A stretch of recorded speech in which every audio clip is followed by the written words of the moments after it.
saya izin record kalau gitu ya.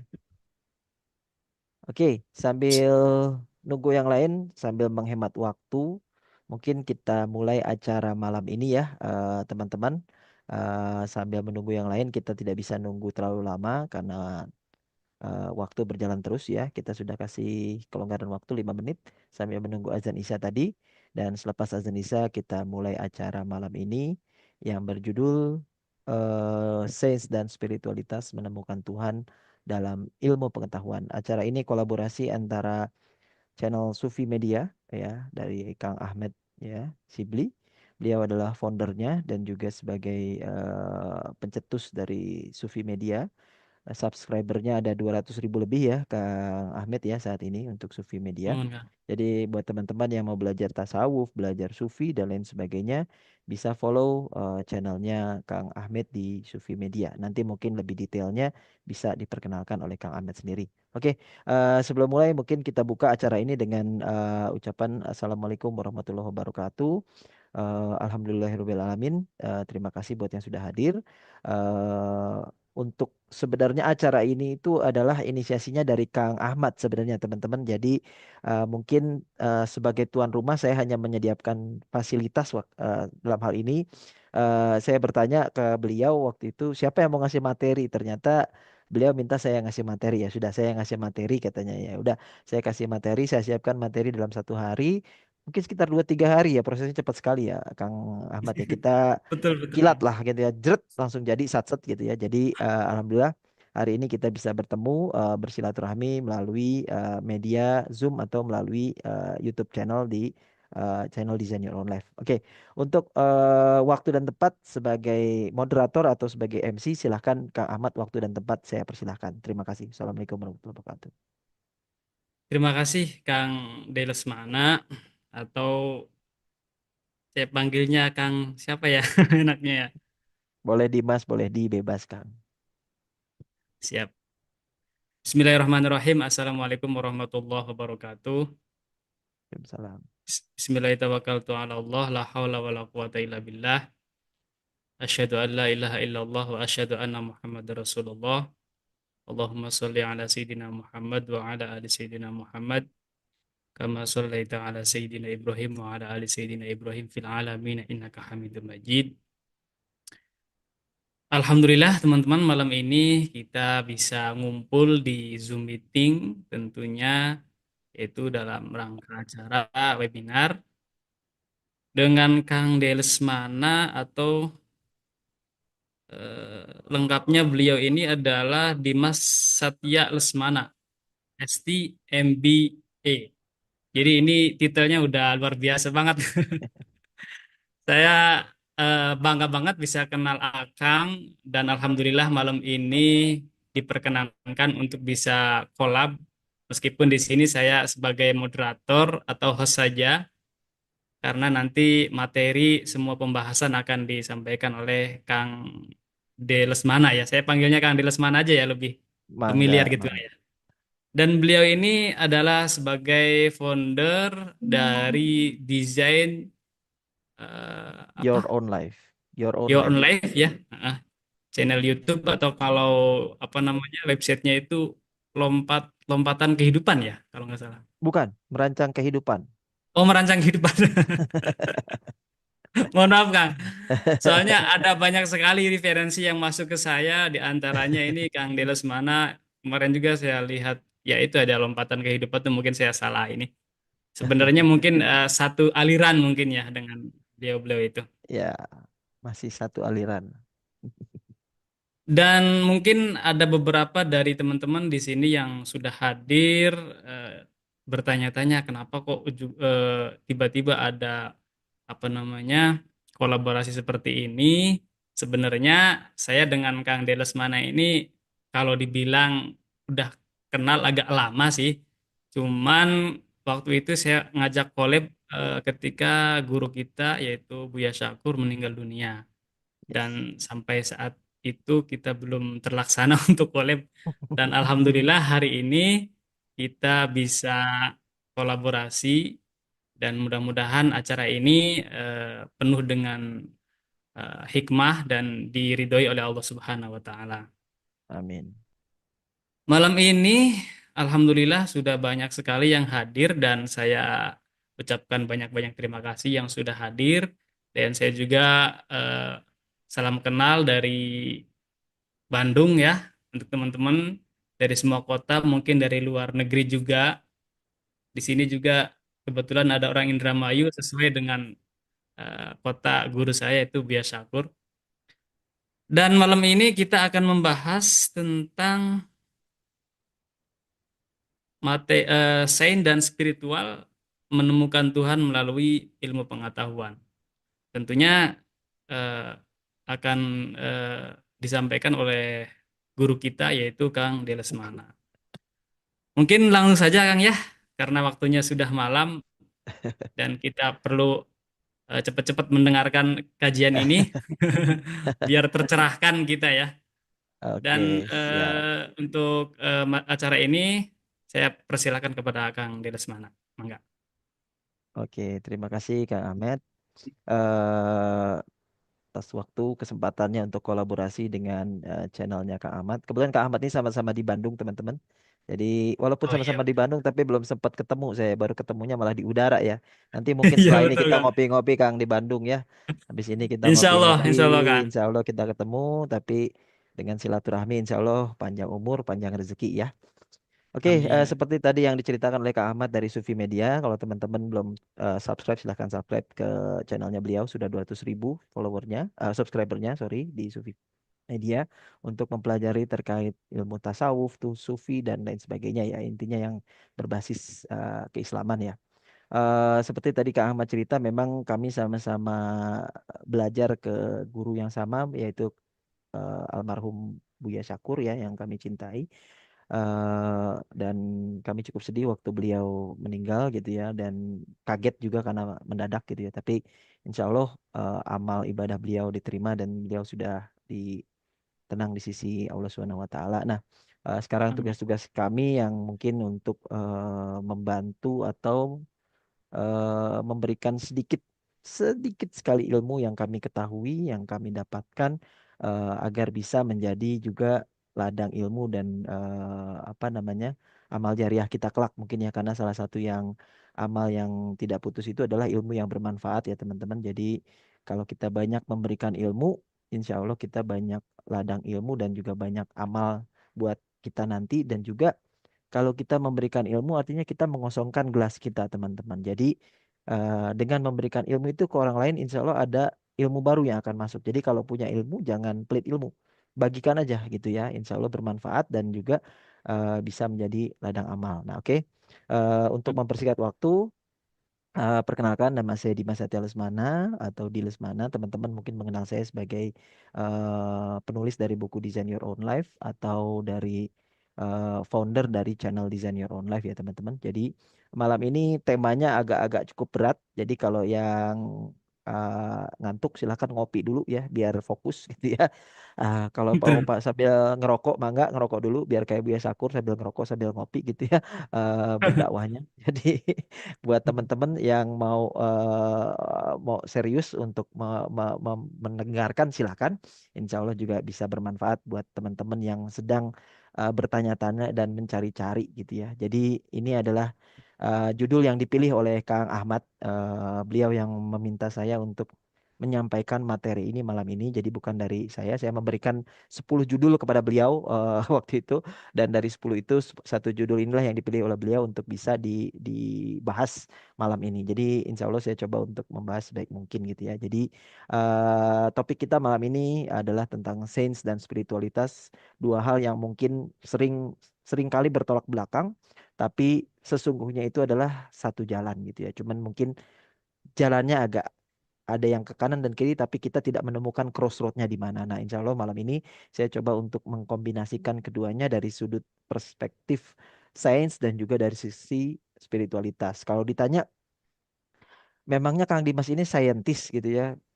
Memangnya Kang Dimas ini spiritualis gitu ya? Kok bisa membahas hal-hal yang nyerempet-nyerempet ke sains dan spiritualitas? Jadi kalau ditanya background saya D3 saya itu kimia analisis. Jadi saya membahas unsur atau molekul kimia itu dalam unsur part per million, satu dalam per sejuta, atau part per billion, 1/1 miliar. Jadi sangat kecil sekali unsurnya ya.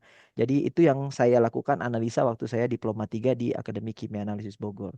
Lalu saya melanjutkan ke teknik kimia, di mana di situ saya mempelajari proses secara kimiawi bagaimana membuat sesuatu dari A jadi B melalui proses tertentu, dan di situ melibatkan banyak sekali ilmu-ilmu pengetahuan dari fisika, kimia, dan lain sebagainya ya. Jadi di dalam ilmu teknik kimia itu saya belajar banyak hal. Jadi kalau dibilang saintis, saya ada aspek saintisnya dari situ, dari pendidikan saya di D3 dan S1 saya di teknik kimia. Jadi eh, saya juga banyak melakukan penelitian-penelitian dulu ya terkait dengan hal-hal yang berbau kimiawi ya. Karena biasanya kalau di kimia itu melekat dengan laboratorium Kang Ahmad gitu ya. Jadi itu Ya. pengalaman saya sebagai saintis dulu. Jadi saya mengamati molekul dari unsur yang satuannya amat kecil sekali, part per million, 1/juta, atau 1/miliar. Jadi sangat-sangat akurat sekali ya. Dari situ saya belajar banyak tentang atom, tentang molekul, tentang banyak hal dari sudut pandang ilmu kimiawi. Lalu saya melanjutkan pendidikan S2, sebenarnya tidak ada urusannya dengan spiritualisme atau sains, tapi sebenarnya bisnis itu adalah sains dan spiritual sebenarnya. Karena di situ melibatkan angka-angka pertama ya. Karena kalau kita mau bisnis kita harus menghitung profit and loss ya, memahami laporan keuangan. Di situ juga banyak sekali unsur-unsur saintifik dari sisi matematika dan juga ilmu keuangan.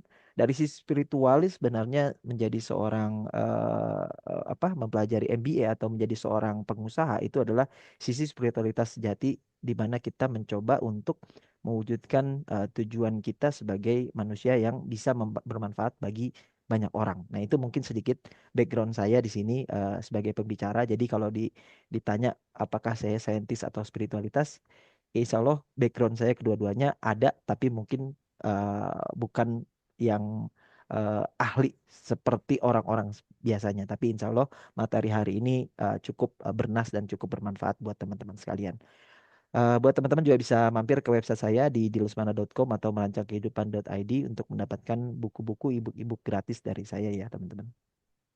Oke, kita masuk ke materi ya teman-teman. Jadi ini ada sebuah quote. Biasanya saya memulai sebuah presentasi itu dari kata-kata bijak atau kalimat bijak dari orang-orang ya. Dalam hal ini saya mengambil sebuah kalimat bijak dari saintis ilmuwan yang bernama Albert Einstein. Saya yakin teman-teman sudah kenal dengan pria berambut putih, sosok berambut putih di pojok kiri bawah ini.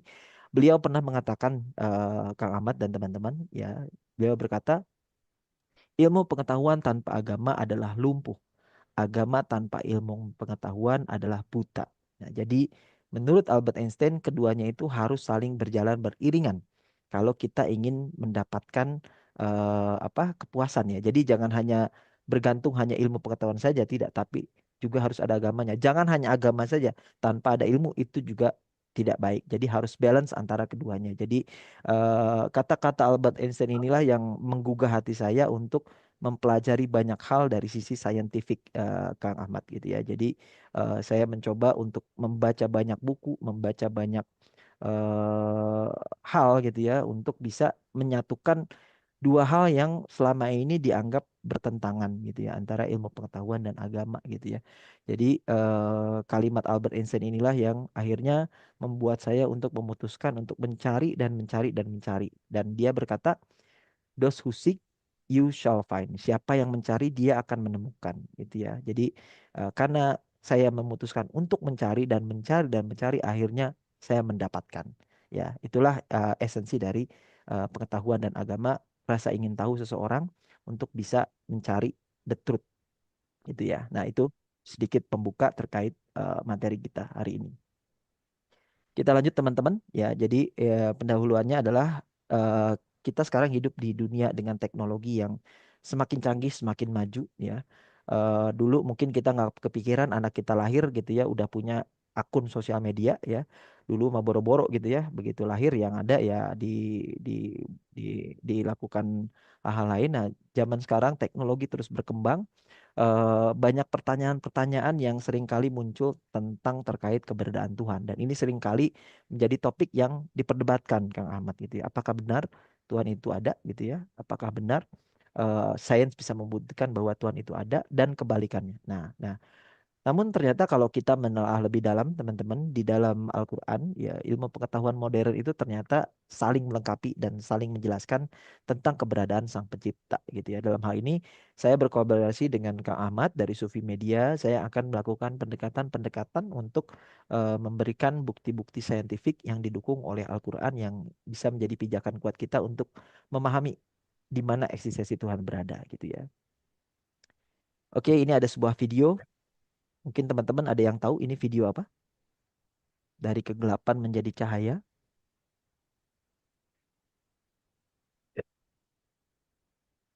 Ya, ini adalah video sebuah teori yang amat sangat terkenal yaitu teori Big Bang, teman-teman. Atau teori ledakan besar. Jadi, sains modern itu menyimpulkan bahwa alam semesta yang kita tinggali saat ini itu ternyata berasal dari suatu titik, suatu ledakan besar ya yang disebut dengan Big Bang ya. Big Bang inilah yang para saintis menyepakati bahwa asal muasal keberadaan alam semesta itu berawal dari ledakan besar dan alam semesta ini terus berekspansi, terus membesar dalam kecepatan yang sangat luar biasa cepat sekali ya. Dan hal itu yang semua orang saat ini pegang ya dari sisi saintifik. Jadi kita bicara awal muasal penciptaan alam semesta dulu gitu ya. Nah, di dalam Al-Quran sendiri sebenarnya sudah disebutkan teman-teman tentang keajaiban penciptaan alam semesta itu. Pertama di surat Az-Zariyat ya ayat 47, langit kami bangun dengan tangan kekuatan kami dan sesungguhnya kami benar-benar meluaskannya. Jadi alam semesta itu berekspansi ya. Terus menerus membesar dan membesar dan membesar dan itu sesuai dengan kalimat atau ayat yang ditulis di Al-Qur'an di surat Az-Zariyat ayat 47 bahwa langit atau semesta itu terus terus meluas, terus mengembang gitu ya. Dan kemudian di surat Al-Anbiya ya Allah juga berfirman dan apakah orang-orang kafir tidak mengetahui bahwasanya langit dan bumi itu keduanya dahulu adalah suatu yang padu. Kemudian kami pisahkan antara keduanya. Ini bisa diartikan bahwa dulunya teman-teman antara langit dan bumi ya itu menyatu, tidak ada perbedaan. Artinya dia menyatu dalam satu titik equilibrium yang benar-benar tidak ada perbedaan apapun di dalamnya gitu ya. Jadi di dalam surat tersebut ini menjadi dasar yang selaras dengan apa yang dikatakan oleh saintis modern saat ini, baik di barat maupun di timur. Mereka semua sepakat bahwa titik awal dari alam semesta ini adalah the Big Bang, ya, ledakan besar ya. Jadi Al-Qur'an selaras dengan penemuan dari ilmu pengetahuan modern saat ini, teman-teman, bahwa memang dulunya semua yang ada di alam semesta itu satu kesatuan. Bahkan ada yang bilang itu dulunya sebesar kacang polong ya. Saking padatnya energi di dalam ya, dia akhirnya meledak dan terbentuklah alam semesta gitu ya. Dia pisahkan antara langit dan bumi gitu ya. Nah, itu kurang lebih dasar teorinya terkait penciptaan alam semesta. Nah, kalau kita bicara tentang dasar dari Big Bang tersebut ya, teman-teman bisa masuk ke alamat website yang saya tampilkan di sini. Ini adalah dari websitenya NASA ya, bahwa NASA sendiri sudah membuktikan bahwa memang fondasi dari teori kosmologi bernama Big Bang itu adalah terjadinya sebuah ledakan besar pada titik tertentu ya berjuta-juta abad tahun yang lalu gitu ya, dan ekspansi alam semesta itu terus terjadi hingga saat ini. Jadi semesta yang saat ini kita lihat itu ternyata terus mengembang, teman-teman, dan itu selaras dengan apa yang dikatakan oleh Al-Qur'an. Jadi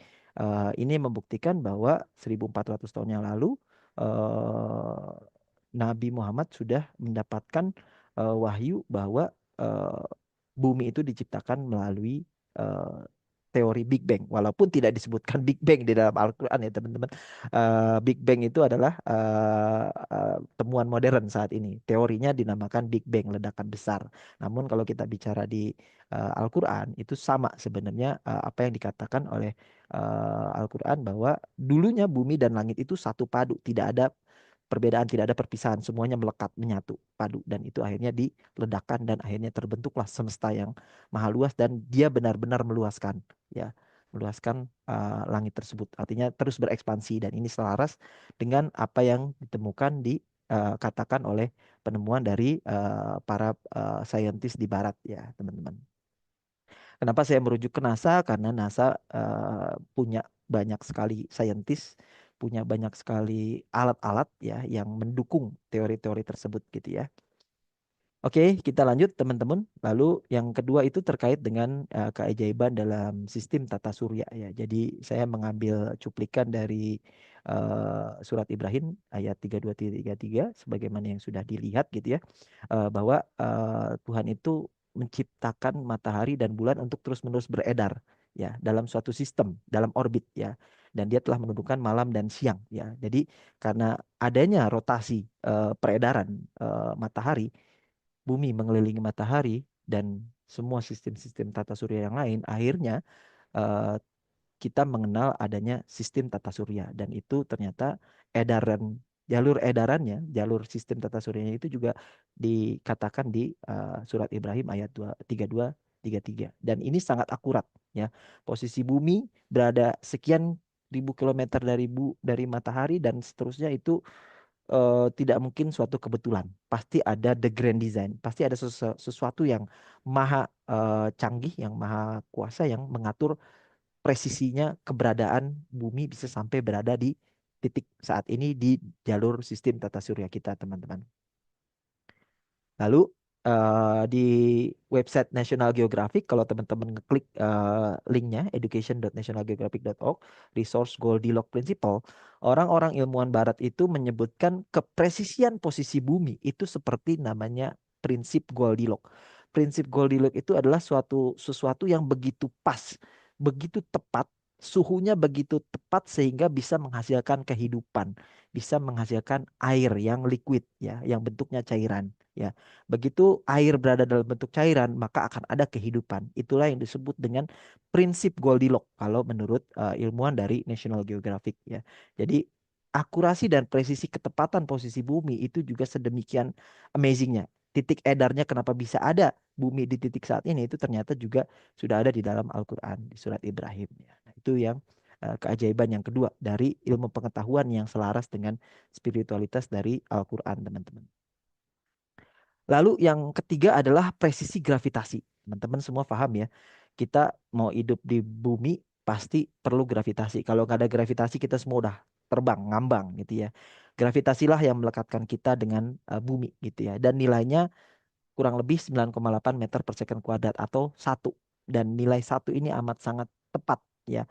Kalau dia lebih aja dari satu, maka dunia ini tidak akan ada, teman-teman. Ya, dia kalau terlalu lemah dia akan merusak, terlalu tinggi juga dia tidak tidak akan tercipta kehidupan, gitu ya. Jadi eh, kondisi gravitasi bumi ini sedemikian presisinya, bahkan kalau kita bilang kalau sampai gravitasi itu berubah dari angka yang saat ini difahami 9,8 atau kurang lebih satu, itu kehidupan akan langsung rusak ya. Dan begitu terjadi perpindahan atau posisi apa namanya medan magnet bumi itu juga bisa menciptakan sesuatu yang luar biasa. Jadi hal tersebut juga sejalan dengan di surat Al-Mulk gitu ya. Dia menciptakan tujuh langit berlapis-lapis, kamu sekali-kali tidak melihat sesuatu yang tidak seimbang. Ya, yang tidak seimbang itu maksudnya gravitasi. Gravitasi itu dimanapun sama gitu ya. Maka lihatlah sekali lagi, adakah kamu lihat sesuatu yang cacat? Tidak ada yang cacat. Semuanya benar-benar tepat, semuanya benar-benar precise gitu ya, benar-benar seimbang. Itulah yang dikatakan oleh Tuhan di surat Al-Mulk ayat 3, teman-teman. Ya, jadi luar biasa. Tuhan itu memang kalau saya menyebutnya sebagai programmer, maha programmer yang memprogram segala sesuatu benar-benar tepat, benar-benar precise ya. Dan di ilmuwan di luar sana, mereka juga sudah melakukan penelitian jurnal-jurnal terkait betapa presisinya konstanta gravitasi Newton atau G ya, nilai G tersebut ya. Itu adalah suatu konstanta fisika yang paling fundamental, yang paling penting dalam berbagai bidang ya. dalam bidang fisika teori, geofisika, astrofisika, dan juga astronomi, teman-teman. Lanjut, selanjutnya adalah kita bicara terkait air, teman-teman. Ini adalah kita memahami bahwa sumber kehidupan di dunia itu semuanya berasal dari air. Apapun kehidupannya, ya, semuanya berasal dari air, ya. Kita kembali ke Al-Anbiya ayat 30. Apakah orang kafir tidak mengetahui bahwa langit dan bumi keduanya dahulu menyatu, ya. Nah, ini sama kayak yang Big Bang tadi. Dan kemudian kami memisahkan keduanya dan kami menjadikan segala sesuatu yang hidup berasal dari air. Jadi manusia itu sebenarnya berasal dari air, maka tidaklah mereka beriman. Lalu di surat Al-Mu'minun ayat 18, Allah berfirman, dan kami turunkan air dari langit menurut suatu ukuran. Lalu kami jadikan air itu menetap di bumi dan sesungguhnya kami benar-benar berkuasa menghilangkannya. Kalau kita bisa memahami ayat ini, teman-teman, Al-Mu'minun ayat 18, yang dimaksudkan air turun dari langit itu bukan dari awan sebenarnya, teman-teman. Kalau teman-teman lihat latar belakang video dari slide ini, saya memperlihatkan sebuah komet atau meteor yang jatuh ke bumi, ya. Jadi sesungguhnya air dari bumi itu, saintis itu membuktikan, teman-teman, bahwa air itu sebenarnya bukan berasal dari bumi, tapi dari luar, tapi dari meteor, ya.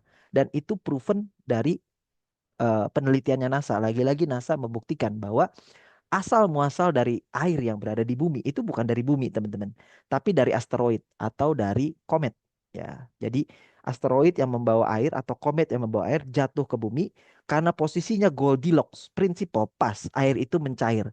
Sehingga karena posisinya pas, nilai gravitasinya pas, ya, suhunya pas, akhirnya air itu menciptakan kehidupan, teman-teman. Itulah kurang lebih teorinya, ya. Jadi ini selaras sekali antara apa yang dikatakan di ayat Al-Anbiya ayat 30, Al-Mu'minun ayat 18 dengan apa yang ditemukan oleh NASA, ya, ya, bahwa air itu asalnya itu ternyata dari asteroid dan komet, teman-teman.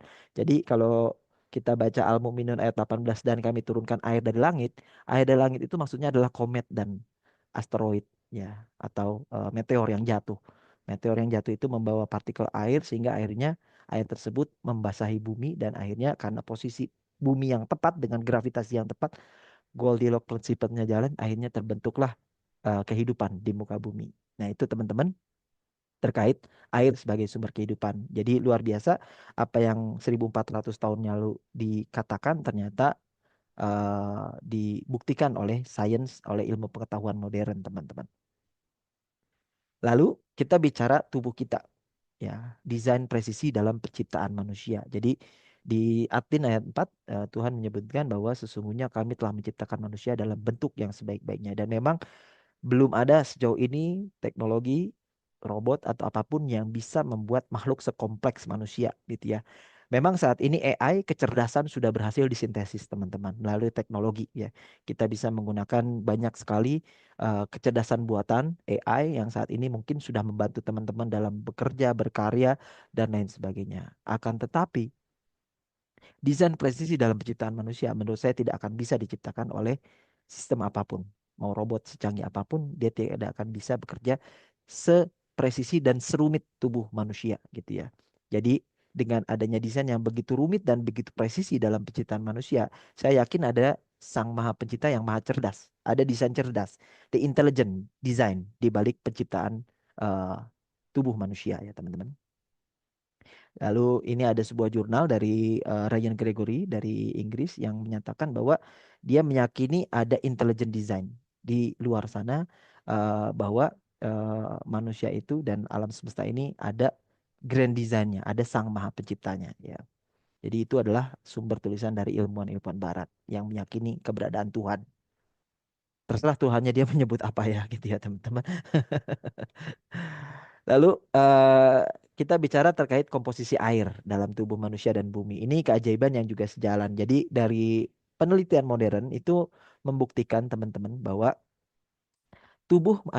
air dalam tubuh manusia itu komposisinya sekitar 60-70%.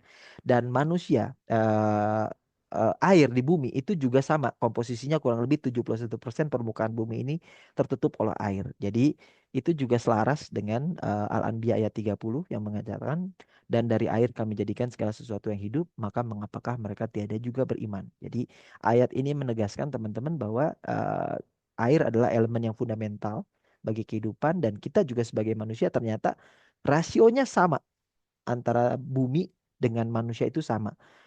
30%-nya tanah, 71%-nya air. Ya, tubuh kita sama, bumi kita pun sama. Jadi kalau kita bicara filosofi, kita menyebutnya ada mikrokosmos, ada makrokosmos, teman-teman. Ada bumi alit, ada bumi besar, ada jagat alit, ada jagat besar. Ya, kurang lebih seperti itu filosofinya ya. Jadi itu keajaibannya. Dan di luar sana, teman-teman, orang-orang Barat sudah memahami bahwa human body tubuh manusia itu menyerupai dengan planet bumi gitu. Jadi mereka sudah mencari-cari rasionya, mencari-cari banyak sisi aspek dari tubuh manusia yang ternyata amat sangat mirip dengan apa yang ada dari planet bumi, teman-teman gitu ya. Ini semua linknya saya kasih teman-teman, jadi teman-teman bisa melakukan pembuktian kembali gitu ya. Takutnya saya dibilang bohong gitu ya. Jadi silahkan lakukan pengecekan sendiri melalui link-link yang saya berikan, teman-teman. Lalu kita sekarang bicara tentang kompleksitas DNA dan kehidupan. Di channel saya ada sebuah video yang sangat menarik yang membahas tentang DNA dan banyak sekali komentar-komentar yang masuk terkait DNA itu apa dan lain sebagainya. Akhirnya saya coba untuk buka di situ gitu ya. Jadi DNA ini adalah pusat informasi yang sangat kompleks, yang sangat-sangat rapih gitu ya. Mungkin sebagian teman-teman yang mempelajari human design juga mempelajari DNA manusia, ada 64 kode ya di dalam tubuh manusia DNA-nya gitu ya. Dan saya mengambil surat Al-Muminun ayat 12-14 Kang Ahmad dan teman-teman gitu ya. Dan sungguh kami telah menciptakan manusia dari saripati yang berasal dari tanah, kemudian kami menjadikannya air mani yang disimpan dalam tempat yang kokoh atau rahim. Kemudian air mani itu kami jadikan sesuatu yang melekat, lalu sesuatu yang melekat itu kami jadikan segumpal daging, dan segumpal daging itu kami jadikan tulang belulang, lalu tulang belulang itu kami bungkus dengan daging. Kemudian kami menjadikannya makhluk yang berbentuk lain. Kemudian kami menjadikannya makhluk yang berbentuk lain. Sorry, ini dua kali ketik. Maksudnya Allah pencipta yang paling baik. Jadi DNA manusia ini mengandung banyak sekali kode ya, mengandung kode yang berasal dari tanah, dari saripati tanah. DNA kita mirip ya. Lalu dari situlah di encoded ya, diberikan banyak sekali informasi. Jadi kalau kita membentangkan DNA manusia itu bisa 7 kali bolak-balik jarak planet bumi dan bulan, Kang. Kalau dibentangkan DNA kita. Jadi saking banyaknya informasi yang terencode di dalam DNA tersebut sehingga DNA tersebut amat sangat penting dalam kehidupan dan ilmu biologi sudah mempelajari hal tersebut secara mendalam gitu ya dan itu lain dengan apa yang dikatakan di surat Al-Qur'an dan di sini ada Discovery Institute yang juga menyatakan bahwa DNA adalah salah satu dari bukti sebuah intelligent design ya sebuah rancangan yang luar biasa cerdas ya salah satunya adalah DNA manusia bahwa DNA itu begitu kompleks begitu rumit codingnya begitu luar biasa sulit gitu ya. Itu yang akhirnya membuktikan bahwa tidak mungkin ini diciptakan secara kebetulan. Pasti ada sesuatu yang maha cerdas yang menciptakan grand design dari DNA tersebut ya. Linknya silakan teman-teman dibuka ya. Lalu kita masuk ke sesuatu yang s- sedikit lebih berat lagi ya. Ya, yang banyak saya bahas di channel saya adalah terkait fisika kuantum Kang Ahmad dan teman-teman. Jadi begitu saya belajar tentang fisika kuantum, disitulah saya bengong, teman-teman. Ya, jadi kalau kita bicara fisika, ada dua jenis fisika, fisika Newtonian atau fisika kuantum. Fisika Newtonian itu bicara tentang materi, bicara tentang gravitasi, bicara tentang molekul, partikel dan lain sebagainya. Itu adalah fisika Newtonian yang terlihat. Sementara fisika kuantum itu adalah membahas sesuatu yang jauh di balik benda-benda ya. Dia membahas terkait partikel, quarks, proton, elektron, atom dan lain sebagainya yang tidak kasat mata, tidak terlihat ya. Ini adalah sesuatu yang amat sangat mengejutkan dan amat sangat misterius dan amat sangat aneh, teman-teman. Fisika kuantum itu sangat-sangat aneh ya. Jadi kalau kita sudah bicara fisika kuantum, itu kayak bicara spiritualisme. Jadi antara fisika kuantum dengan spiritualisme itu adalah sebenarnya yang menyatukan teman-teman. Bahwa selama ini yang tidak kita lihat itu ternyata terlihat. Kalau kita mengamati di balik mikroskop atau sesuatu yang jauh lebih tinggi lagi, mikroskop elektron atau atom ya atau ke CERN ya di Swiss untuk melihat bagaimana partikel itu bekerja gitu ya. Nah ternyata Begitu saya mendalami fisika kuantum, teman-teman, begitu kita masuk ke dalam ilmu fisika kuantum, kita berbicara tentang partikel yang jauh lebih kecil dari atom. Ada quarks, ada proton, ada elektron. Begitu quarks, proton, elektron tersebut dibagi lagi, ternyata di dalamnya itu tidak ada apa-apa. Nothing, kosong, teman-teman. Ini yang disebut dengan vakum kuantum. Ya, jadi yang tidak terlihat itu sebenarnya terlihat. Yang terlihat sebenarnya tidak terlihat. Kosong adalah isi, isi adalah kosong. Mungkin filosofinya kalau dari Tiongkok gitu ya.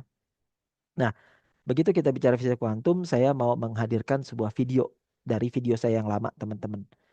Dari Dr. Wayne Dyer, siapakah aku? Aku adalah kosong, kosong adalah aku. Kita lihat dulu videonya sebentar ya, teman-teman.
Suaranya ada nggak ya?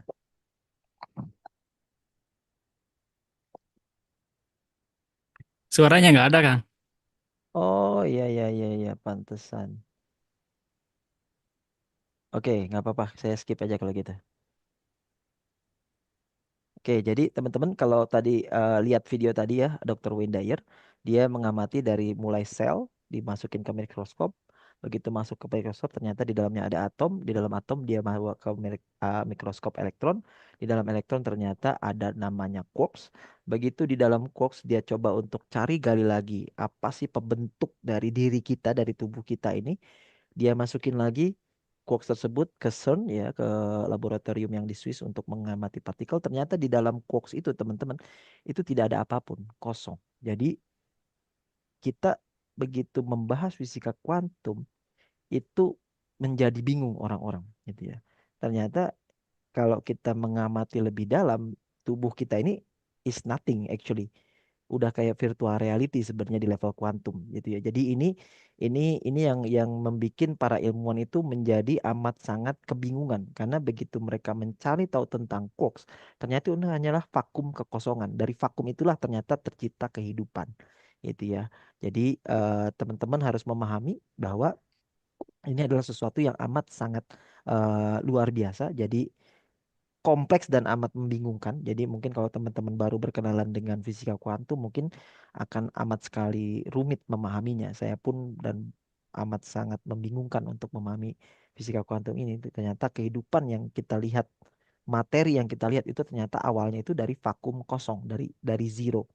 Jadi kalau kita bicara programming, ya kalau kita binary, sebenarnya hanya ada nol sama satu sebenarnya. Nol satu nol satu nol satu nol satu. Ya, dari nol itulah tercipta satu sehingga kemudian terciptalah adanya materi gitu ya. Kurang lebih seperti itu ininya apa penjelasannya terkait kekosongan dari fisika kuantum ya. Jadi kenapa saya membahas fenomena fisika kuantum sebagai bukti kebesaran Tuhan gitu ya? Karena di Al-Ankabut ayat 19 disebutkan dan apakah mereka tidak memperhatikan bagaimana Allah menciptakan manusia dari permulaan, kemudian mengulangi lagi, sesungguhnya demikian itu adalah mudah bagi Allah. Jadi ayat ini bisa dipahami bagaimana Tuhan itu dengan segala kekuasaannya mampu menciptakan segala sesuatu dari permulaan yang tampaknya tidak ada.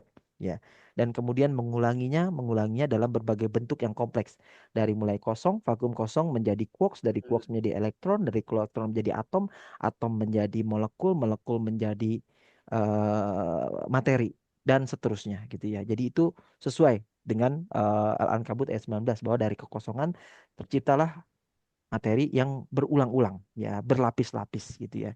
Itu sebenarnya mudah bagi Allah karena kalau di level kita sebagai manusia memahami itu amat sangat rumit. Bagaimana mungkin menciptakan sesuatu yang terlihat seperti materi, ternyata awalnya ternyata hanya berasal dari permulaannya hanya sebagai kekosongan belaka gitu ya.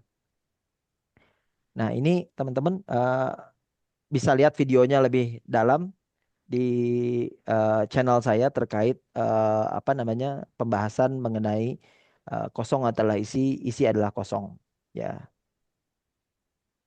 jadi kekosongan itu ternyata teman-teman berisi potensi kehidupan. Jadi ini sama dengan metafora spiritual bahwa orang berimannya kan ke yang gaib. Gaib itu kan tidak terlihat, ya. Jadi kalau kita memahami fisika kuantum, sebenarnya kita sudah mulai mendekatkan diri kita ke konsep spiritualisme, teman-teman, bahwa yang tadinya kosong itu ternyata ada. Yang ada ternyata nggak ada gitu ya. Jadi ini sesuatu yang amat sangat rumit untuk difahami kalau kita tidak memahami konsep sains di baliknya gitu ya, bahwa something yang kita lihat, kita rasakan sebagai real, sebagai nyata, bisa disentuh, bisa lihat di level kuantum itu ternyata nothing, zero. It's just a vacuum gitu ya. Dan ini kalau saya ambil An-Al-Kabut ayat 64, Tuhan menyatakan dan tiadalah kehidupan dunia ini melainkan hanyalah serba gurau dan main-main. Jadi memang Tuhan itu kayak bermain-main teman-teman gitu ya. Dia kita tuh kayak di apa ya, ya kayak virtual reality lah kalau udah nyampe level kuantum itu kita melihat dunia itu udah ketawa gitu ya. Udah ya udah seru gitu ya begitu kita memahami something yang i- i- everything is nothing gitu ya, zero gitu ya, ya buat kita hanya sekedar main-main aja di dunia ini gitu ya, bahwa nanti asalnya itu kita balik ke kekosongan lagi gitu ya. Nah, terakhir teman-teman, karena saya mengawali materi hari ini dari quote-nya Albert Einstein gitu ya, saya mau menutup materi malam ini dengan mengaitkan konsep teori relativitas dari Einstein dari sudut pandang agama. Saya yakin teman-teman sudah memahami. Saya banyak membuat video Kang Ahmed di channel saya terkait rumus E sama dengan mc kuadrat. Ini adalah rumusnya Einstein ya, di mana energi itu sama dengan massa dikali kecepatan cahaya kuadrat ya. Ini interpretasinya adalah menunjukkan bahwa materi dan energi adalah dua aspek yang saling berkaitan. Ya, energi itu nggak terlihat, tapi materi terlihat. Materi bisa terlihat kenapa? Karena ada C kuadrat, ada cahaya kuadrat. Kalau nggak ada cahaya kuadrat, M itu tidak ada. Ya, itu hanya energi gitu ya. Nah, itulah yang perlu kita kaitkan dengan konsep agama sebenarnya ya, bahwa dalam banyak tradisi agama Tuhan itu dianggap sebagai sumbernya segala sesuatu, the source ya, baik materi maupun massa ya. Itulah ya. Nah, sama dengan MC kuadrat dapat dilihat sebagai refleksi dari kesatuan kosmik yang diatur oleh Tuhan ya. Jadi kalau kita bicara transformasi dan penciptaan, rumus ini mencoba mengilustrasikan bagaimana materi bisa diubah menjadi energi dan sebaliknya. Antara E dan M itu bisa dirubah, tapi ada konstanta yang harus difahami. Konstanta inilah yang disebut dengan C kuadrat, kecepatan cahaya, kekuatan ilahi. Ya, inilah yang sering disebut sebagai kekuatan ilahiyah. Sampai saat ini manusia belum bisa mencapai kecepatan cahaya, teman-teman. Belum mampu, belum ada teknologi apapun yang bisa mencapai C kuadrat. Ya, kecepatan cahaya. Baru kecepatan suara yang bisa dirampai. Nah, refleksinya dari konsep E sama dengan MC kuadrat adalah kita harus memahami, mengingatkan bahwa bahwa segala sesuatu di alam semesta itu adalah bagian dari kesatuan yang lebih besar, yaitu energi ya. Dan dalam hal ini kita harus memahami bahwa antara sains dan spiritual itu adalah dua hal yang bisa saling menyatu, yang bisa menjelaskan banyak misteri kehidupan dan penciptaan. Kalau saya mengambil surat An-Nur ayat 2435, Allah memberi cahaya pada langit dan bumi. Perumpamaan cahayanya seperti sebuah lubang pada dinding yang tidak tembus, yang di dalamnya ada pelita besar. Pelita itu di dalam tabung kaca, dan tabung kaca itu bagaikan bintang yang berkilauan seperti mutiara. Ya, seperti meledak, ya, kayak Big Bang. Dan yang dinyalakan dengan minyak dari pohon yang diberkahi, yaitu pohon zaitun, yang tumbuh tidak di timur dan tidak pula di barat, karena dia berekspansi. Yang minyaknya saja hampir-hampir menerangi walaupun tidak disentuh api. Cahaya di atas cahaya inilah yang disebut dengan C kuadrat. Berlapis-lapis, teman-teman. Cahaya di atas cahaya itu adalah C kuadrat. Allah memberi petunjuk menuju cahayanya kepada orang yang dia kehendaki. Allah membuat perumpamaan-perumpamaan bagi manusia. Allah Maha mengetahui segala sesuatu. Mungkin itu teman-teman materi yang bisa saya share malam ini. Terima kasih yang sudah mendengarkan. Mudah-mudahan bisa dicerna walaupun lumayan berat materinya. Ya, mungkin itu yang bisa saya sampaikan kurang lebih 1 jam ini teman-teman.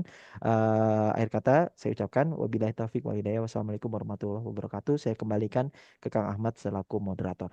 Terima kasih.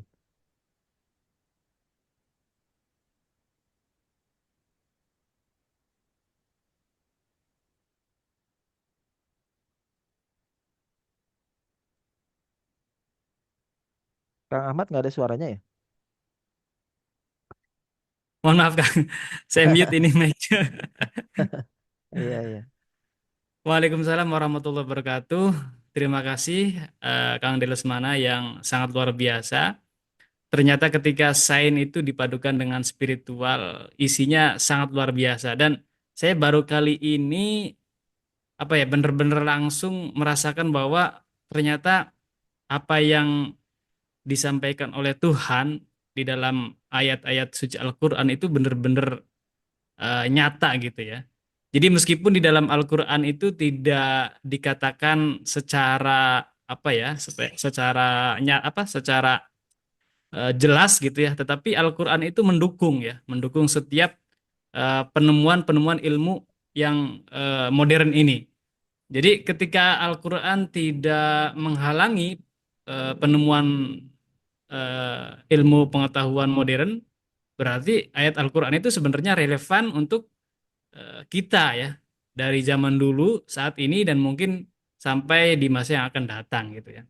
Dan beberapa poin yang bisa saya ambil dari apa yang Kang Delesmana sampaikan. Pertama, Kang Delesmana mengatakan bahwa barang siapa yang bersungguh-sungguh maka dia akan mendapatkannya. Ini seperti yang sering kita dengar dari para ulama, manjada wajada itu ya. Siapa yang berusaha Yes. maka dia akan mendapatkan apa yang dia inginkan itu. Jadi artinya ketika kita pengen belajar mencari suatu kebenaran, apakah itu dengan sains ya, teknologi, bahkan mungkin kalau kita padukan dengan spiritual itu insya Allah akan ketemu.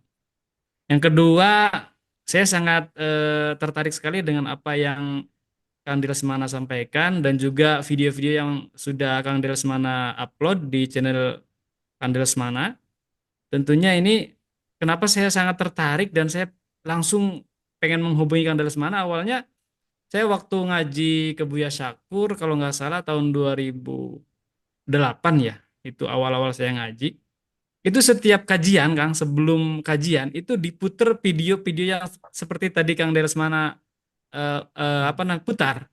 Jadi kayak proses terjadinya Big Bang, proses terjadinya apa namanya manusia, itu seperti itu diputar terus sebelum kajian. Awalnya saya berpikir kok ngaji seperti ini ya. Jadi kayak nggak kan kalau di pesantren kan nggak umum gitu ya ngaji hal-hal yang hal-hal yang ilmiah seperti ini. Tapi kesini saya baru mengerti oh ternyata apa yang Buya Syakur awali ini sebenarnya untuk pengetahuan kita dan juga membuktikan bahwa ayat suci Al-Qur'an itu relevan dengan apa kondisi zaman sekarang. Kemudian tadi poin Kang Delesmana mengatakan bahwa ada apa namanya quote ya. Jadi itu Fox ya, bisa dikatakan kalau dalam bahasa pesantrennya itu kefanaan ya, fana. Atau anak. dalam ilmu tasawufnya kita belajar memfanakan diri. Jadi Yes. hakikatnya kan manusia ini fana gitu. Yang ada itu cuma Tuhan gitu. Tetapi Dunia ini karena fana. Tuhan, iya dunia ini fana gitu. Terbukti ternyata begitu sampai fisika kuantum dunia memang fana ternyata. Iya betul betul. Dan karena Tuhan ini pengen diakui keberadaannya, akhirnya Tuhan ini menciptakan ya makhluknya ini, kita-kita ini. Jadi ketika kita mempelajari bahwa manusia itu bener nggak dari ketiadaan gitu. Artinya ketiadaan itu emang tidak ada gitu. Yes, Karena berarti diciptakan oleh Tuhan ini, karena Tuhan yang pengen diakui keberadaannya sehingga ya terjadilah yang apa namanya penciptaan ini. Itu mungkin beberapa poin yang bisa saya sampaikan dari Kang Delesmana. Dan untuk teman-teman yang sudah gabung di sini, barangkali ingin bertanya, silakan. Saya buka session ini. silakan bertanya melalui kolom chat atau langsung open mic ya, teman-teman. Oke, nanti saya open mic ya. Kalau ingin ada yang bertanya, silakan. Monggo.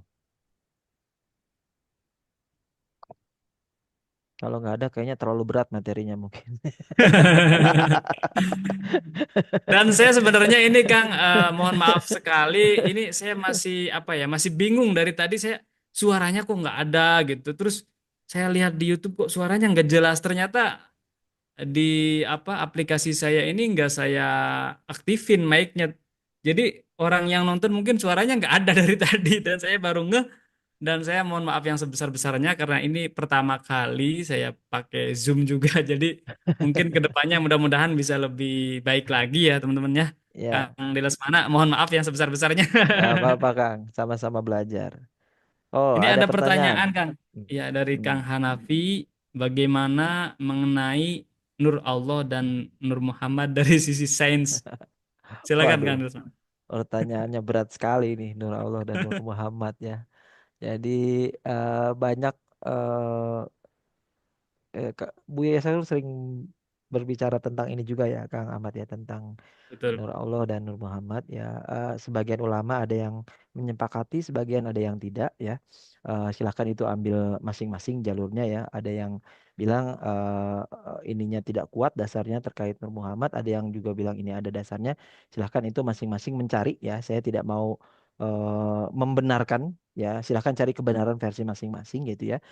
Yang jelas semuanya itu memang berasal dari cahaya teman-teman ya.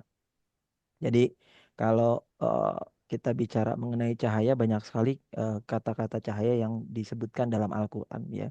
Dan saya lupa ada berapa banyak kata-kata cahaya disebutkan di Al-Qur'an ya. Ya bisa di googling. Tapi yang jelas kalau dari sisi sains ya cahaya itu foton sebenarnya ya, partikelnya. Jadi eh, partikel foton inilah yang terus mengembang. Ya, kalau kita bicara mengenai Big Bang, begitu dia meledak, cahaya dan suara keluar, der, gitu ya. Dan cahaya inilah yang akhirnya membentuk semesta dan dia terus mengembang sampai hari ini. Ya, jadi Saya meyakini bahwa Big Bang itu awalnya adalah berasal dari apa namanya? Black hole, lubang hitam. Ini kita bicara something yang lebih berat lagi gitu ya. Jadi kalau saya punya teori ya, bukan punya saya sebenarnya, teorinya udah mulai banyak dibuktikan dan mulai banyak dibicarakan di kalangan ilmiah bahwa eh, ada fenomena yang 100 tahun lalu disebutkan oleh Einstein bahwa akan ada satu titik di mana energi itu akan diserap dan hilang, dan itu nggak tahu perginya kemana, kata Einstein. Dan akhirnya sains modern membuktikan 100 tahun kemudian bahwa itulah yang disebut dengan lubang hitam, black hole. Dulu black hole itu belum ada, hanya berupa konsep, berupa teorinya Einstein.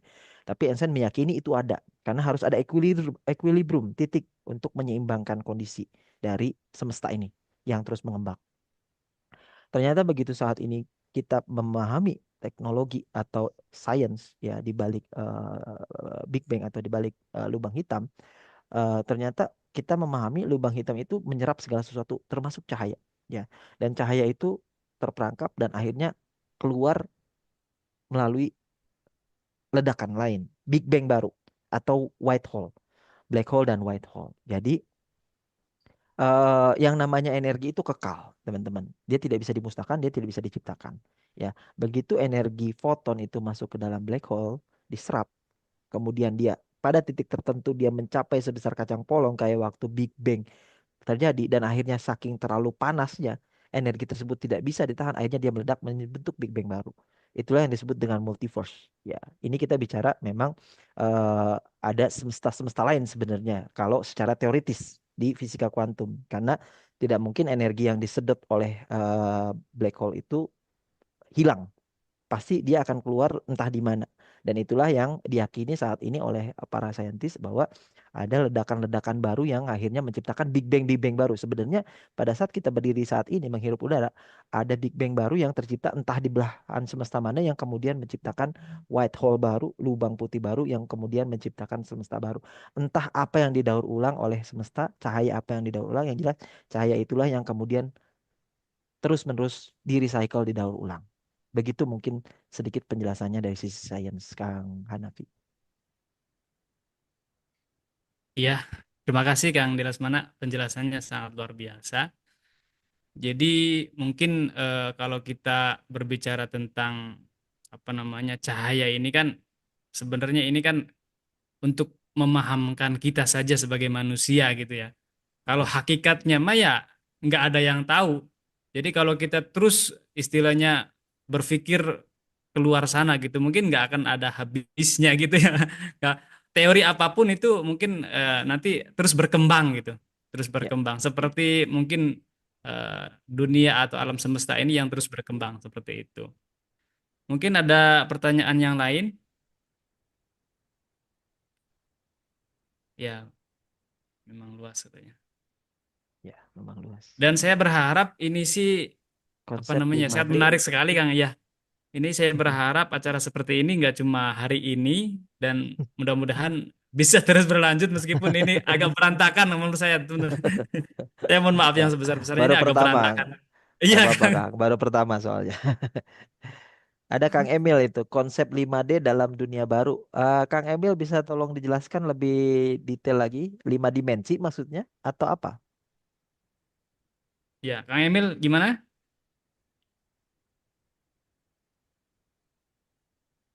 Oh, konsep 5 dimensi dalam dunia baru. Oke. Aduh, ini pertanyaannya berat-berat malam ini. Yang ikut pasti orang-orang yang memang ini apa sangat tertarik sekali dengan sains dan spiritual, soalnya pasti mereka bertanyanya memang hal-hal yang luar-luar biasa, yang out of the box ya, Kang Kang Ahmed gitu ya. Jadi kalau di new world atau di dunia baru memang ya segala sesuatu itu pasti bertingkat, teman-teman ya. Kalau di dunia tasawuf kita bicara ada apa namanya, ada syariat, tarikat, makrifat, hakikat, itu selalu berjenjang gitu ya. Kalau di tasawuf everything pasti akan berjenjang. Kita naik sekolah pun berjenjang gitu ya. Dari SD, SMP, SMA gitu ya. Kemudian eh, kalau kita bicara 5D dimensi itu kita bicara tentang consciousness, tentang kesadaran ya. Jadi eh, saya meyakini agama itu diturunkan untuk semua orang ya, agama apapun ya, terlepas agamanya apa, mau Islam mau Kristen apapun itu ada tujuannya, yaitu untuk menciptakan keteraturan, menciptakan norma dan lain sebagainya ya, menciptakan hal-hal tersebut lah ya. Dan di agama meningkat lagi levelnya adalah spiritualisme. Ya, orang spiritualis belum tentu beragama, teman-teman. Orang beragama juga belum tentu spiritualis, gitu kan? Ya, jadi ini kita harus pahami dulu. Ada tingkatan. Ini agama, kemudian di atasnya ada spiritualisme. Ya, yang saya bilang tadi, orang spiritual belum tentu beragama, orang beragama belum tentu spiritual. Tapi level spiritualisme itu di atas agama, teman-teman. Nah, sekarang di atas agama ada spiritual. Di atas spiritual ada apa? Di atas spiritual itu ada consciousness, ada kesadaran. Ya, everything yang kita lihat ini kalau kita tidak sadar tidak akan ada agama, tidak akan ada spiritualisme. Kalau kita nggak sadar. Jadi di atas segalanya, on top of everything is consciousness. Ya, nah consciousness inilah yang berevolusi dan berekspansi dari 3D world, ya level material, ya menuju ke 4D atau 5D. Ya, dan itulah yang sejalan dengan penemuan saintifik yang disebut dengan quantum world, teman-teman.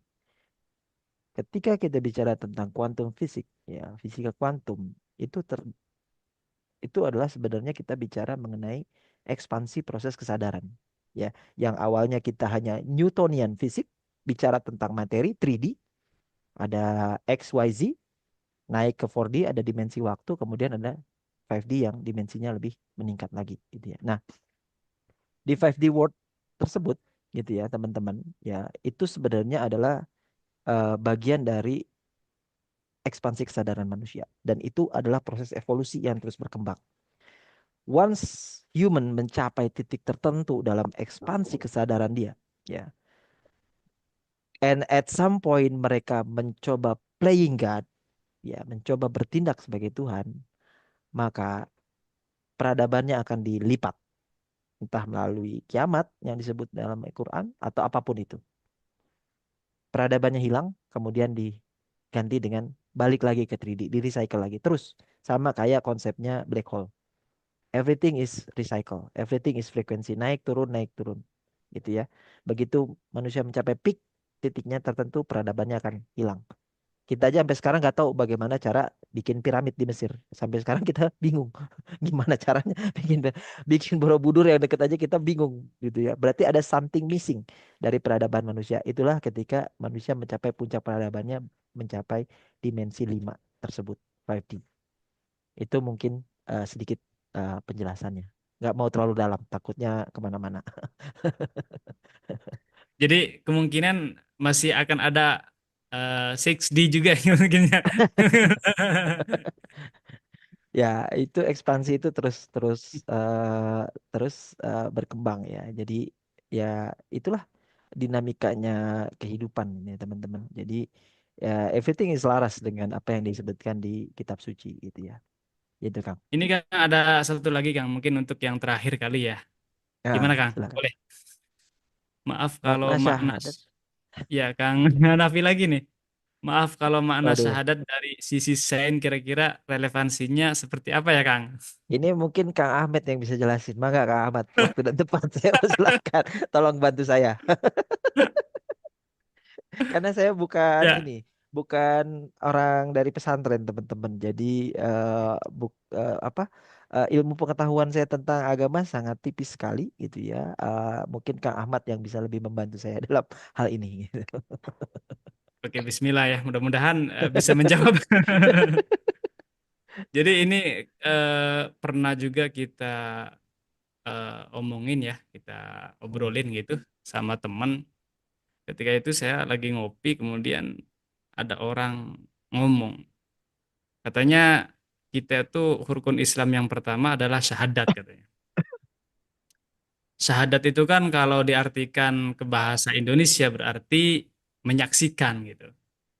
Nah, kalau kita dalam pengertian menyaksikan dalam pengadilan itu kan harus tahu persis ya apa yang kita saksikan, apa yang kita lihat.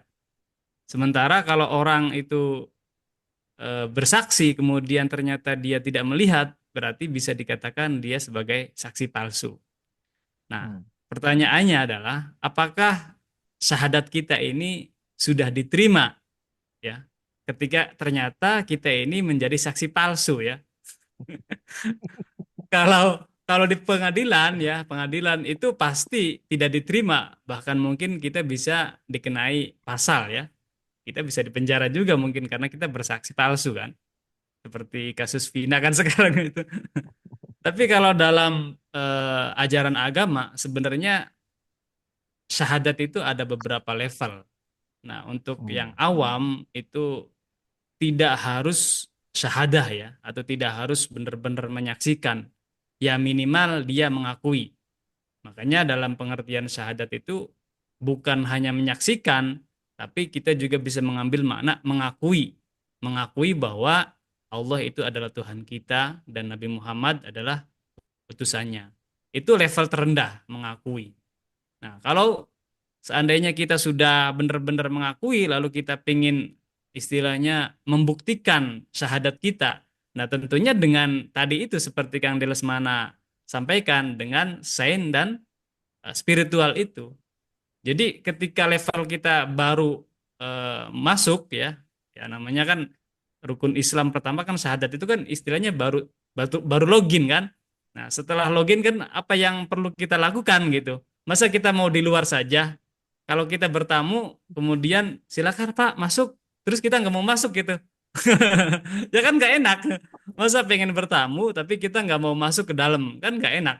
Ngobrolnya kapan? Nggak bisa ya menikmati suasana gitu. Harusnya kalau kita pengen menyaksikan, artinya ya kita harus masuk ke dalam lagi.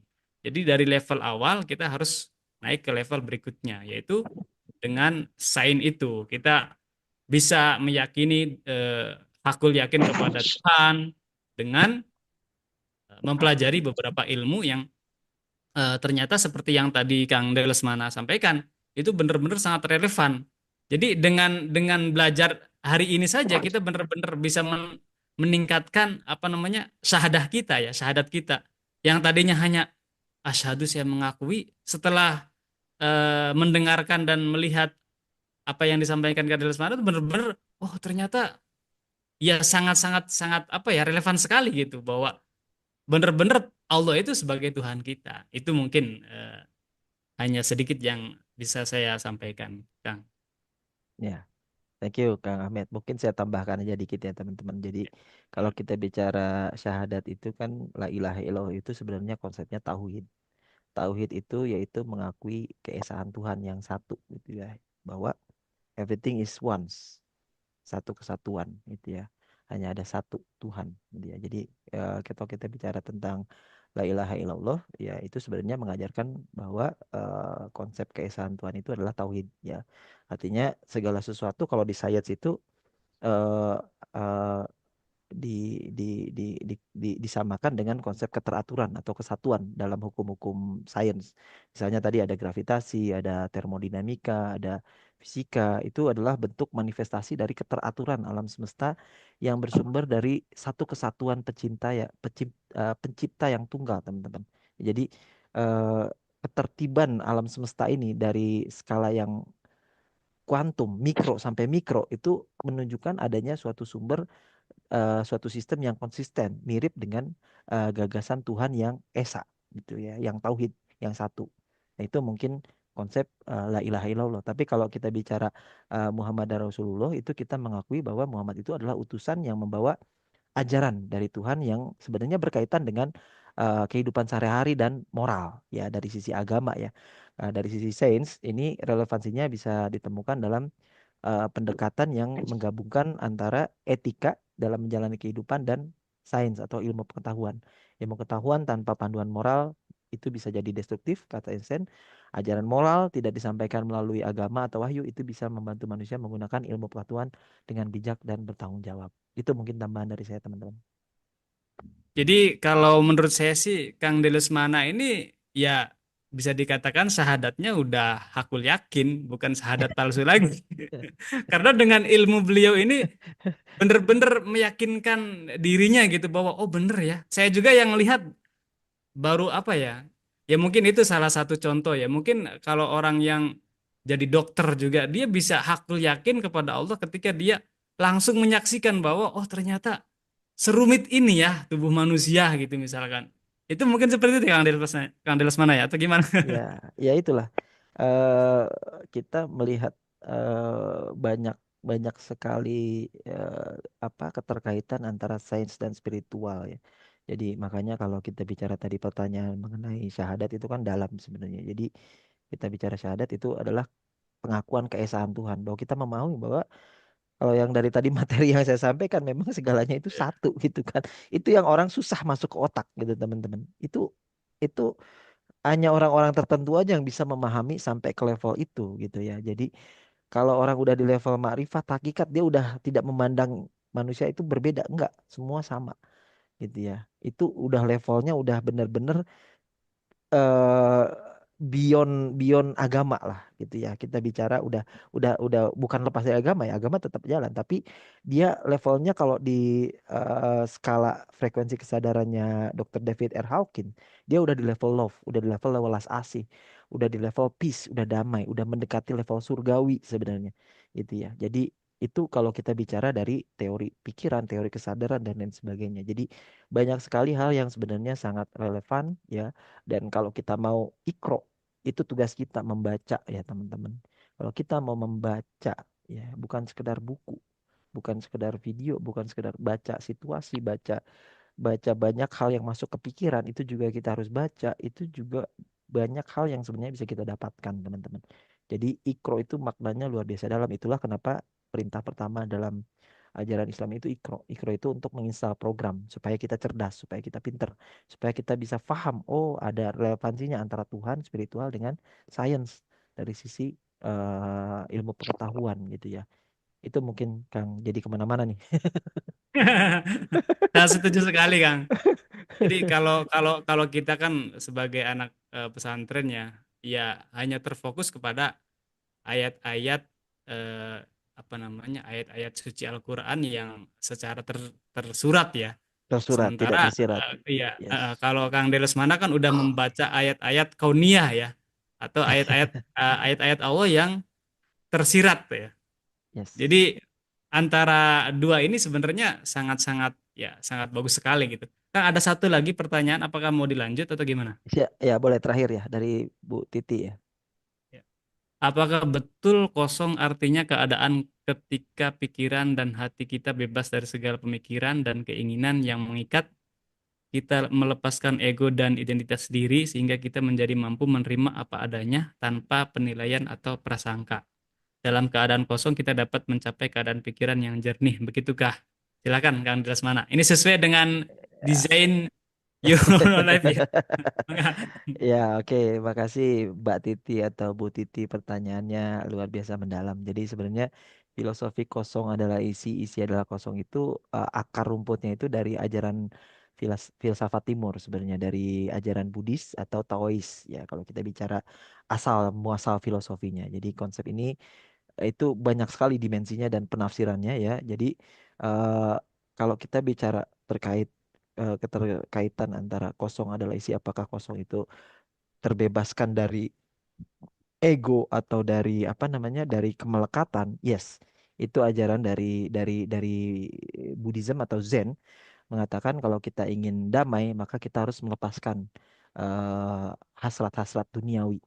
Bahkan kalau kita bicara di dunia sufistik, ya kalau dalam hal ini mungkin Kang Ahmad di channel Sufi channel ya, Sufi Media, mungkin juga mempelajari hal yang sama dengan Buddhisme bahwa orang-orang Sufi itu dia tidak melekat pada duniawi, ya karena dia sudah memahami levelnya udah di marifat hakikat dan lain sebagainya gitu ya. Jadi itu adalah ketika pikiran memang pure, murni, kosong. Dia hanya jadi pengamat, observer gitu ya. Dia hanya melihat, menyaksikan. Ya, disitulah tadi kata-kata syahadat mungkin juga terkait. Saya menyaksikan gitu ya. Asyhadu alla gitu ya. Jadi kaitannya sangat banyak sekali teman-teman. Filosofi ini sangat-sangat mendalam ya.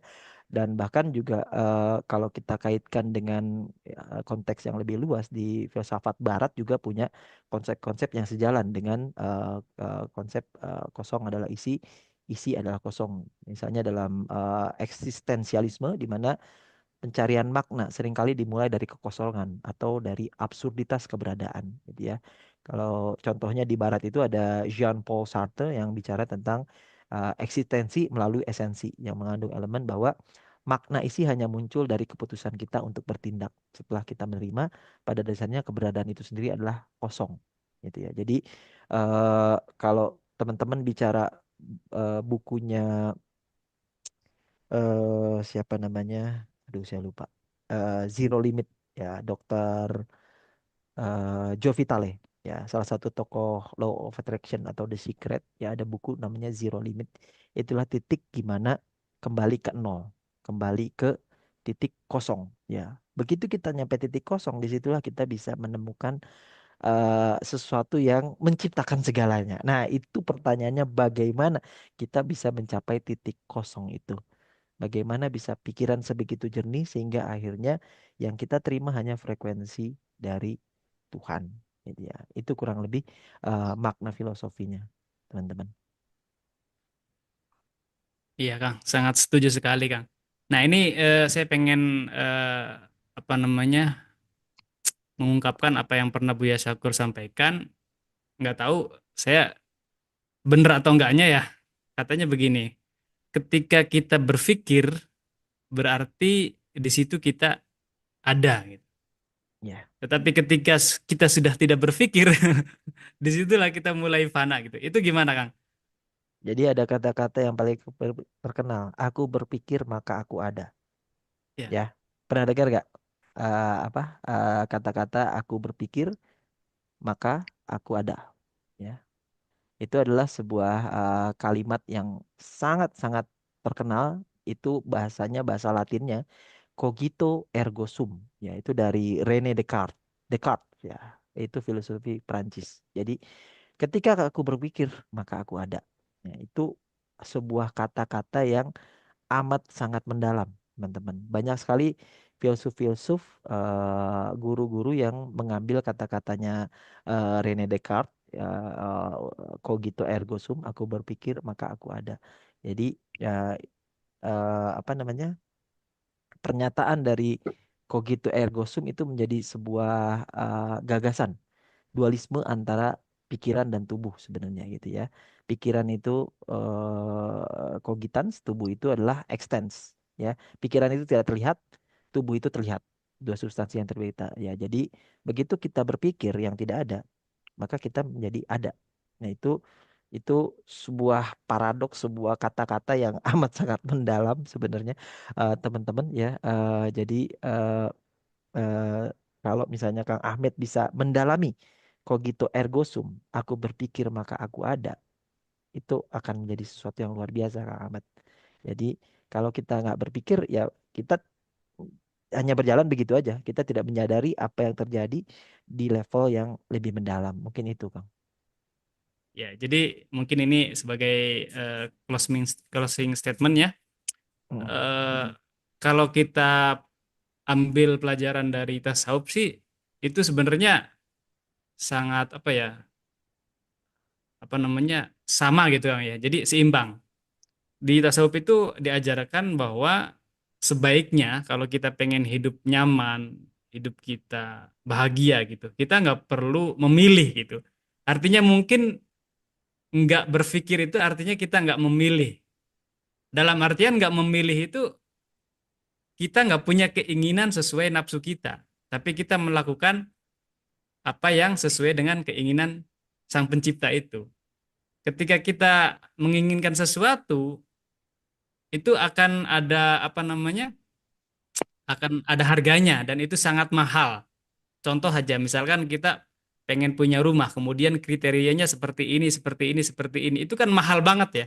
Atau kita Hmm. pengen nikah sama perempuan, kita milihnya seperti ini, seperti ini, seperti ini. Itu kan mahal harganya gitu.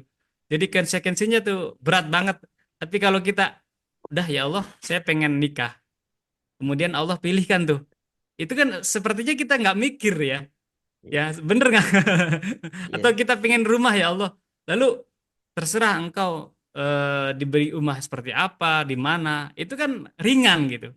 Mungkin Keinginan. mungkin maksud kalau dalam Ya, spiritualnya seperti itu ya. jadi Gimana? kalau ditambahan dari saya, Kang, saya punya konsep yang saya ajarkan di kelas online saya itu human design, X life design, X God design.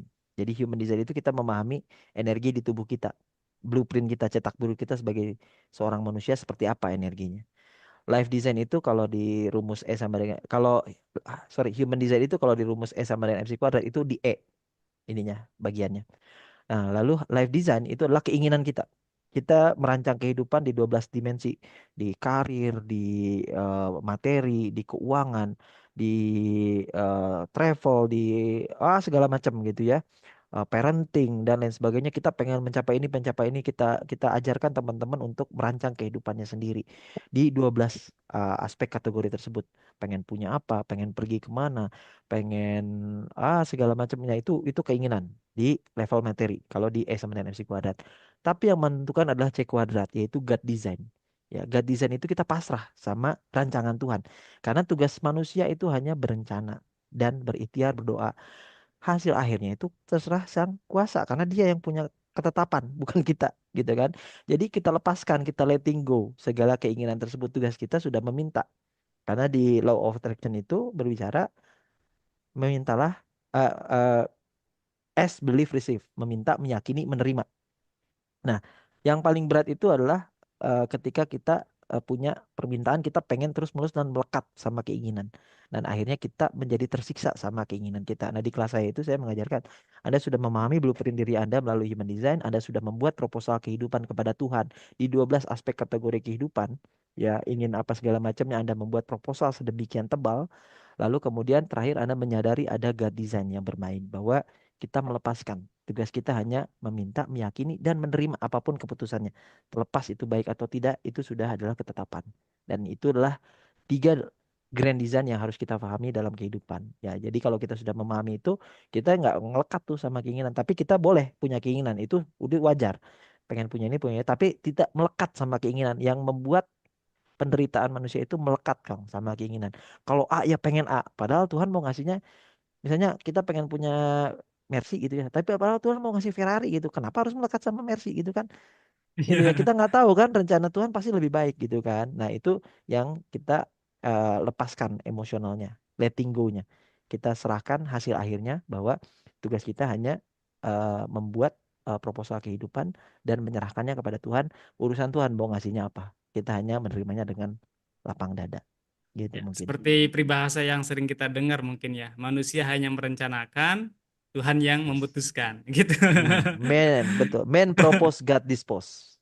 Ya, Betul. manusia hanya mengajukan, Tuhan yang menyetujui. Jadi Kalau di kita terima aja. kalau di Al-Qur'annya dikatakan wa ufawwidu amri ilallah. Jadi apapun keinginan kita sebenarnya ya kita pasrahkan aja sama Allah.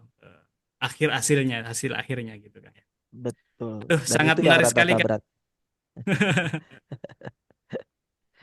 Kang Dimas, saya Gitu. ingin bertanya bagaimana cara kerja. Ini masih ada pertanyaan. Gimana Kang? Kita tutup aja atau gimana nih? Mangga, gimana Pak Moderator kalau saya sih? Mungkin yang terakhir kalinya banget ya kayaknya ya. Ini dari Oke. Supianto Kang.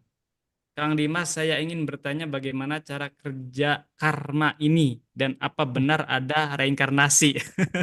Silakan Kang. Waduh, ini makin malam pertanyaan makin makin berat ini ya. Luar biasa. Terima kasih Kang Supianto Tang ya. Jadi cara kerja karma. Jadi kalau di Al-Quran itu kan di Islam gitu ya, eh, kita meyakini ada apa namanya, pencatat ya, pencatat kanan dan kiri gitu ya, Ya, kebaikan dan keburukan semuanya itu dicatat gitu ya. Kalau di ajaran agama lain ada yang namanya Akasha Record dan lain sebagainya. Everything is basically database gitu ya. Jadi ketika kita bicara karma ini banyak banget aspek dimensi yang harus dijelajahi karena eh, kalau saya menjelaskan mungkin bukan kapasitas saya dari sisi agama ya karena kalau udah bicara karma itu udah lintas agama Kang.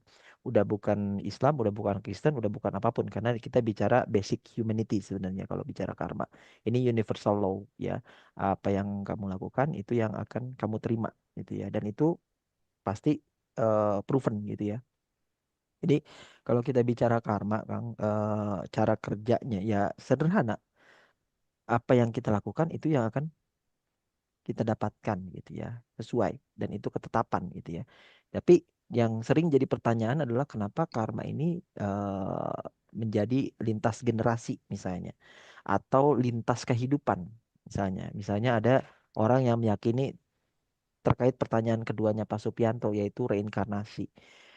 eh Kalau kita bicara reinkarnasi, sebenarnya ada ayat di Al-Quran yang menyatakan bahwa aku hidupkan kamu, aku matikan, kemudian aku hidupkan, kemudian aku matikan. Ya, ada beberapa kalimat yang bisa diinterpretasikan sebagai reinkarnasi. Tapi di Islam banyak yang tidak meyakini konsep reinkarnasi karena dalam hal ini Islam itu meyakini setelah setelah meninggal dia ada kehidupan selanjutnya, yaitu kehidupan di alam kubur dan alam akhirat gitu ya. Terlepas dari keyakinan apapun, silakan melakukan interpretasi masing-masing gitu ya. Yang jelas, kalau kita mau membaca banyak sekali hal-hal yang di Al-Quran yang bisa kita jadikan acuan, ya, walaupun mungkin tidak menjadi major apa aliran yang mayoritas gitu ya, mungkin menjadi minoritas kita. Tapi ya itu balik lagi ke konsep masing-masing, Kang Supianto. Silahkan cari kebenaran versi masing-masing gitu ya. Berguru dengan orang-orang yang mungkin bisa mencerahkan. Yang saya tahu ya yang jelas eh, Tuhan itu tidak tidur ya. Apa, Allah mah nggak tidur, jadi dia pasti akan memberikan balasan yang setimpal dan banyak sekali ayat-ayat yang mungkin Kang Ahmad bisa memberikan banyak sekali apa namanya referensi-referensi ayat di Al-Quran yang memang menunjukkan tentang bukti-bukti karma gitu ya. Terkait reinkarnasi pun ada beberapa ayatnya ya, tapi kalau mau lebih dalam silahkan cari sendiri ya. Tugas Anda adalah ikro. Saya hanya memberikan jalan awalnya, kebenarannya silahkan cari tahu sendiri. Bukan dari saya pribadi, silahkan Anda yang mengeksplor lebih dalam. Mungkin itu Kang. Mungkin ada tambahan dari Kang Ahmad. Silahkan, Mangga. Mute Kang, mute. Lupa terus, Kang. Ya, kalau untuk karma ini kan sebenarnya di dalam hadisnya ada dikatakan dunia mazraatul akhirah ya. Kalau kita kaitkan nanti dengan reinkarnasi. Jadi dunia ini tempat kita menanam benih gitu, nanti kita panen di akhirat ya. Kalau itu berkaitan dengan amaliyah kita ya. Kalau untuk istilahnya berkaitan dengan sosial ya, dengan orang lain, itu mah sebenarnya nggak perlu ke agama ya. Kalau kita banyak berbuat baik, pasti banyak yang nolong. Itu kan apa namanya manusiawi ya. Mana ada orang yang kita sering nolong kemudian orang itu malah benci sama kita gitu. Kayaknya jarang ya. Jadi sesuatu yang positif akan diterima oleh yang positif lagi. Tapi kalau untuk karma itu mungkin lebih ke apa ya spiritualnya ya di dunia ini kita perbanyak amal nanti di akhirat kita akan menuai panen ya atau menuai hasilnya gitu. Nah kalau reinkarnasi kalau pendapat saya pribadi sih gini kan mungkin ya. Sebenarnya manusia ini kan bisa dikatakan hidup di dunia ini kan apa ya sementara kan. Justru kehidupan yang abadi itu kan nanti di akhirat. Jadi kalau dikatakan manusia meninggal dunia, itu kan istilah kita ya. Tapi kalau istilah Allahnya itu kembali. Jadi sebenarnya nggak ada kehidupan yang abadi di dunia ini. Ketika kita meninggal dunia, menurut bahasa manusia, itu artinya kita kembali ke akhirat dan memulai kehidupan yang abadi itu. Jadi hakikatnya ya kita tetap hidup gitu, ruh kita gitu. Yang mati Tentunya itu ya. kan jasad kita sebenarnya. Betul, Gitu. Jadi betul. adapun misalkan orang yang meyakini reinkarnasi ya ya itu terserah ya mereka yang meyakini itu ya kalau dalam pandangan kita mungkin seperti itu. Jadi kehidupan dunia ini ya hanya hanya permainan atau sandiwara untuk nanti kehidupan di akhirat yang selama-lamanya. Seperti sesuai dengan ad-dunya mazra'atul akhirah. Jadi kalau kita pengen hidup di akhiratnya istilahnya bahagia, enak, nyaman, maka di dunia pun kita harus berbuat yang baik-baik lah, berbuat nyaman untuk orang lain, mungkin seperti itu. Jadi berkaitan gitu kan. Karmanya tuh kita kalau di dunianya bikin banyak orang seneng, insya Allah di akhiratnya kita banyak senengnya gitu. Mungkin seperti itu. Reinkarnasinya nanti ya. Iya. Oke Kang, Iya, kayaknya ya. sudah Siap. cukup lama ya untuk perbincangan kita malam ini, meskipun masih sangat menarik sekali ya untuk kita diskusi di sini. Dan saya mohon maaf yang sebesar-besarnya, sekali lagi ini acaranya agak berantakan. Mudah-mudahan kedepannya nggak akan terulang lagi seperti ini. Sebelum tadi live aja saya masih bingung ini gimana nanti saya live streamingnya ya. Saya sempat tadi pertanyakan ke Kang Delos mana juga. Itu yang membuat pikiran saya jadi agak kacau. Oke Kang, mudah-mudahan Yes. acara ini banyak manfaatnya dan mudah-mudahan kita semua bisa lebih naik lagi levelnya ke tingkatan yang host ya atau private atau orang yang istimewa. Dari awalnya kita hanya sebatas login, kemudian kita masuk ke dalam lagi untuk memahami eh, ayat-ayat Al-Qur'an dan juga memahami diri kita. Akhirul kalam, mudah-mudahan Kang Delesmana sehat terus dan teman-teman semuanya yang Amin, sudah amin. mampir di sini juga sehat terus semuanya, diberikan kemudahan oleh Allah atas segala masalahnya. Ya, kita akhiri acara malam ini. Gimana Kang? Mangga, terima kasih teman-teman yang sudah hadir. Kak Ahmed dari Sufi Media, terima kasih juga sudah mengajak kolaborasi. Mudah-mudahan materi malam ini bisa bermanfaat, barokah, dan juga bisa memberikan wawasan, membuka pencerahan bagi teman-teman yang selama ini mungkin hanya melihat agama dari sudut eh, ajaran tradisional. Mungkin di malam ini teman-teman mulai memahami bahwa ada sesuatu yang jauh lebih tinggi lagi dari sekedar pemahaman di level syariat. Gitu mungkin, Kang. Ya, akhirul kalam, bila taufiq wal hidayah, walafu minkum. Wassalamualaikum warahmatullahi wabarakatuh. Waalaikumsalam. Tunuhun. Sampai jumpa lagi teman-teman. Thank you Kang Ahmed. Teman-teman semua yang sudah hadir. Sama Hatur Kang. nuhun. Izin live. Assalamualaikum. Waalaikumsalam warahmatullahi wabarakatuh.